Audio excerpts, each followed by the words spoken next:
It's the 8th night. We got all our candles in. The 8th night of Hanukkah.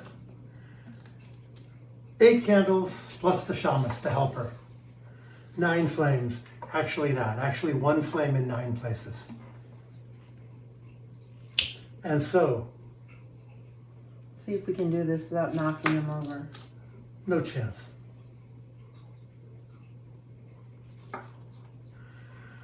Baruch atah Adonai, Eloheinu melech olam, asher kirishanu b'mitzvotav, v'tzivanu lehadlik ner shel Chanukah.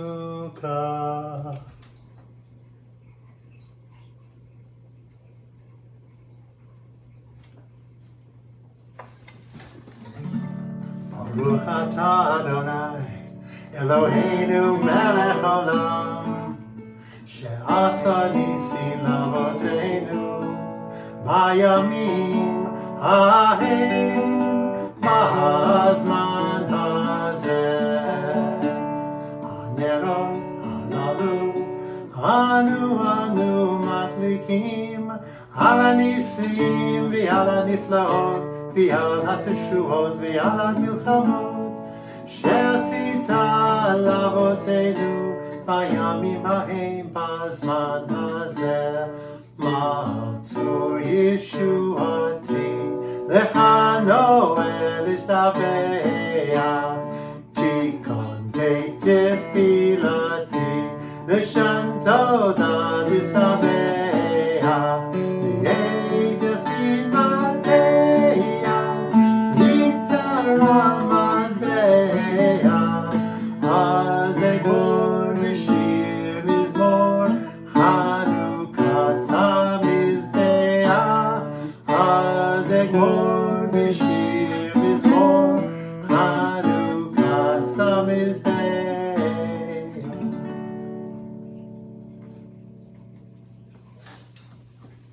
We got a good one.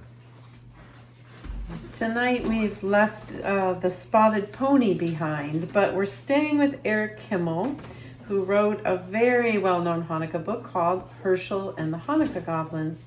And the illustrations by Trina, Schart, Hyman, because of that, this was a Caldecott honor book, so it was a very big deal at the time.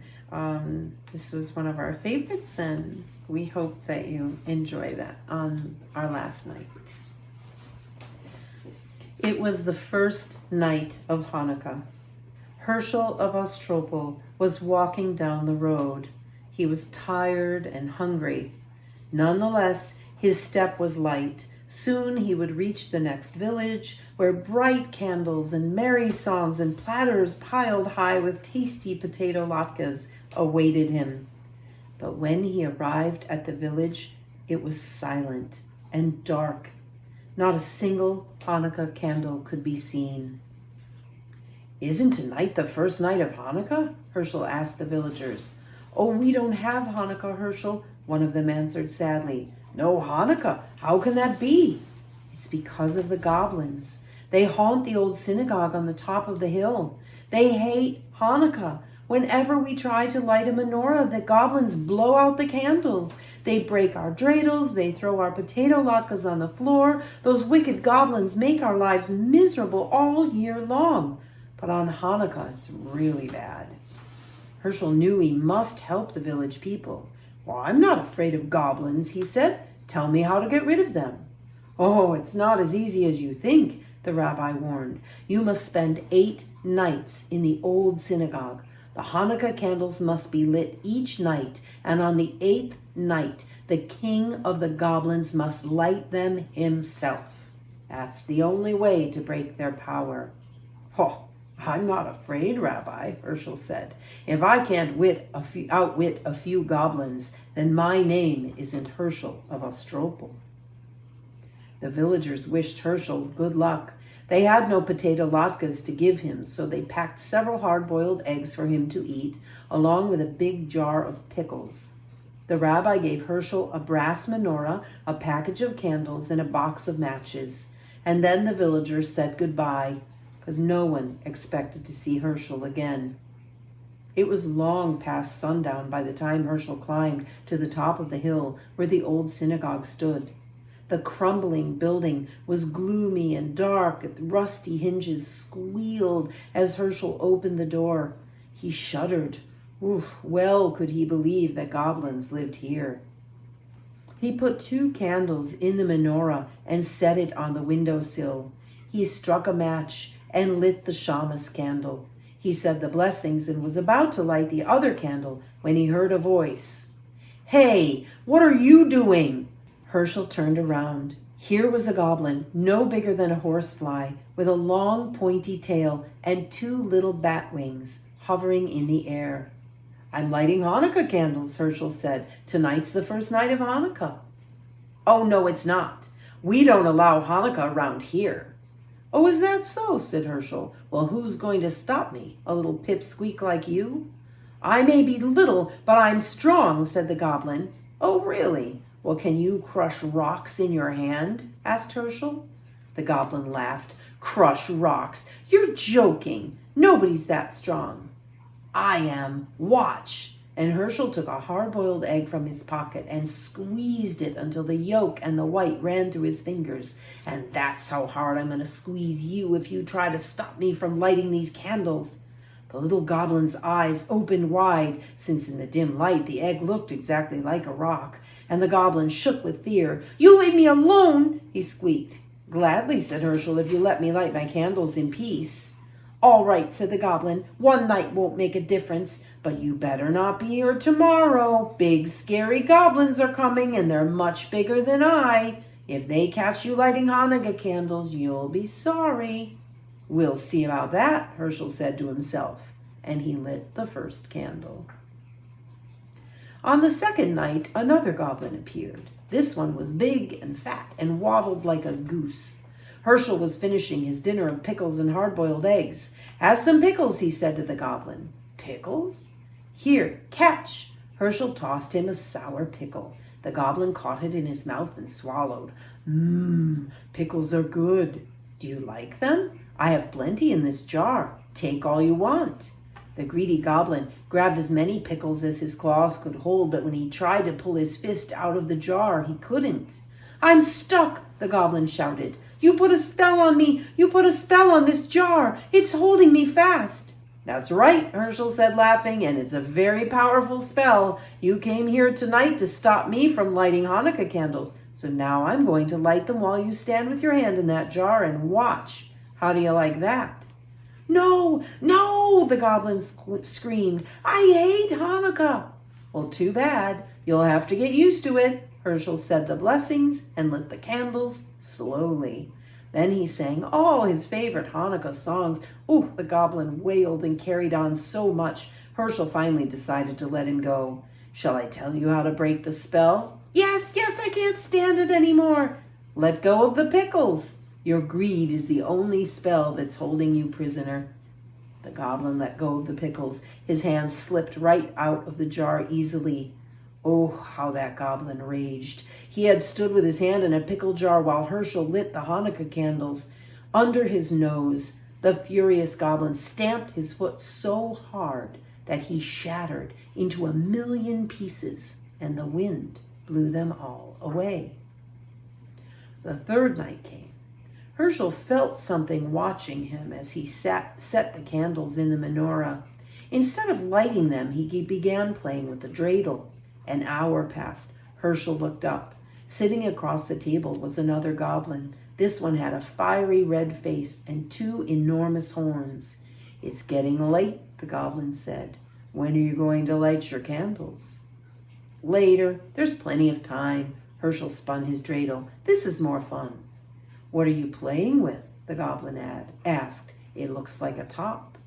"It's a dreidel. Don't you know about dreidels?" "No." "Oh, too bad. Dreidels are lots of fun. You can also make lots of money playing dreidels if you know how to play." "Really?" The goblin was interested now. All goblins like money, and this one was no exception. "How do you play?" "Very simple," Hershel said. "But you must have gold. That's the first rule." Oh, I have plenty. Is this enough? The goblin poured a pile of gold coins onto the table. That's fine, Hershel said. Now listen carefully. This letter is shin.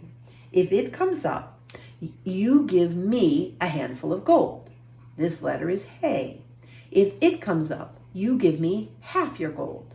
This is gimel. If the dreidel falls on this letter, you give me all of your gold. Understand? Well, wait, there's one letter left. What about that? This one. Oh, that's a nun. If the dreidel falls on nun, I don't give you anything. Okay, ready? Let's play. You go first. The goblin spun the dreidel. The little top whirled round and round, and when it fell, the letter on top was shin.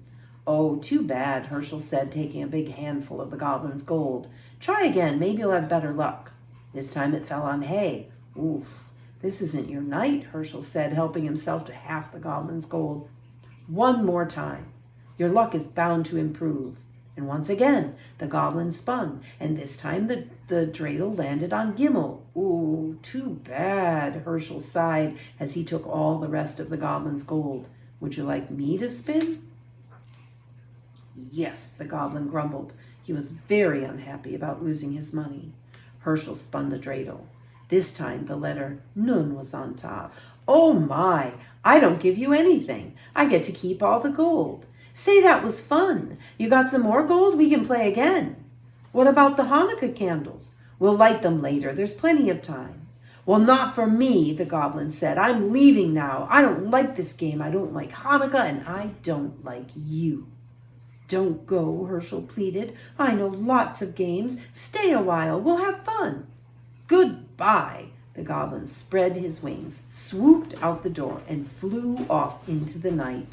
Hershel lit the candles all by himself. On the following nights, other goblins came.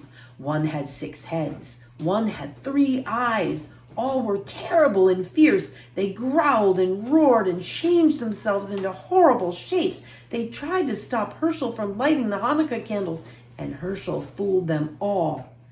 Finally, the 7th night arrived. 8 tiny candles flickered on the windowsill. Hershel sat back to enjoy their light. Where were the goblins? Had they finally given up? Hershel felt very sleepy. His eyes closed. But suddenly he sat up. He heard a horrible sound. It was a voice that sounded like the cracking of bones.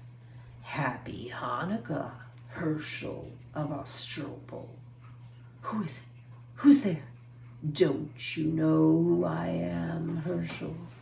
Weren't you expecting the king of the goblins? The voice rose to a hurricane roar. It ripped the shingles from the synagogue roof and shattered the windows. The Hanukkah candles reeled in the savage blast, but they did not go out. You're too early, Hershel shrieked. You're not supposed to come until tomorrow. The great wind died down. Don't worry, Hershel. I'm far away, but I have the power to see you and speak to you. Enjoy this Hanukkah evening, my friend. It will be your last. Tomorrow night I will come for you. You fooled my slaves, the other goblins. Let's see if you can fool me. Poor Hershel. What was he to do? The king of the goblins was on his way, and no power on earth could stop him. Unless... Hershel had an idea. It was a big chance, but he had to take it. It was the only way to save himself and to save Hanukkah. It was now the last night. Hershel set the candles in the menorah, but instead of placing it on the windowsill, he put the menorah and the box of matches on a small table near the door. Then he sat down to wait.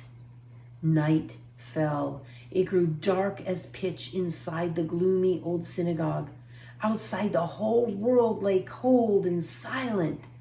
Suddenly, a great gust ripped the synagogue door from its hinges. The whole building shook. A fearsome voice spoke.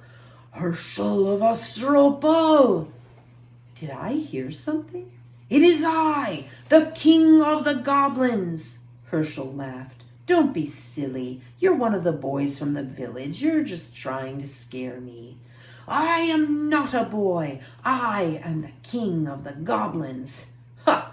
I'll believe that when I see it. Show yourself to me.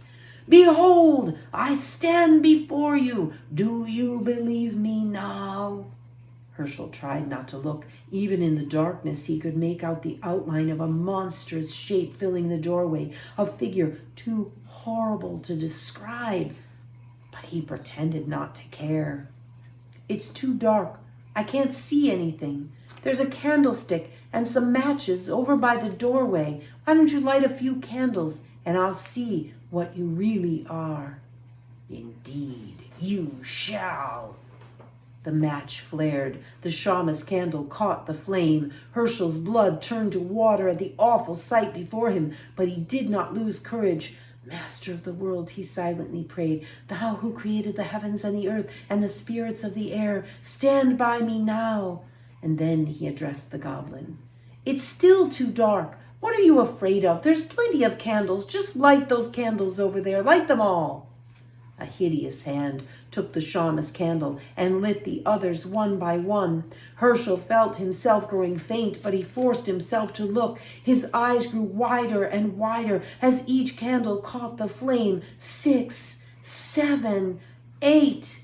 The king of the goblins stood before him. Now, Hershel, do you know who I am? I know you're not Queen Esther. Very funny. Enjoy the joke. It will be your last. That's what you think. Begone or I'll take a stick to you. How dare you speak to the king of the goblins that way? I'll speak to you any way I please. You have no power. Your spell is broken. See, the menorah is lit. You thought those were ordinary candles you were lighting, and they weren't. You were lighting Hanukkah candles. You lit the menorah yourself. The king of the goblins roared with fury. The earth trembled and a mighty wind arose. It ripped off the synagogue roof and blew down the walls. It splintered the great timbers and scattered them like matchsticks. Around the menorah the whirlwind howled, but the candles never flickered. They burned with clear, steady flames, and the king of the goblin had no power over them. The spirit of Hanukkah had triumphed. The great wind vanished as suddenly as it had written. Hershel rubbed his eyes. The night was as still as before, even though the synagogue was gone. Walls, floor, roof, even the foundation stones had vanished, but the menorah remained, standing tall upon the little table where Hershel had placed it. Hershel waited until the last candle burned out, and then he started down the road that led to the village. I'd better hurry, he thought. I don't want to miss the last night of Hanukkah. But there was no reason to worry. In every window there stood a menorah with 9 gleaming candles to light the way, and the whole village was waiting for him.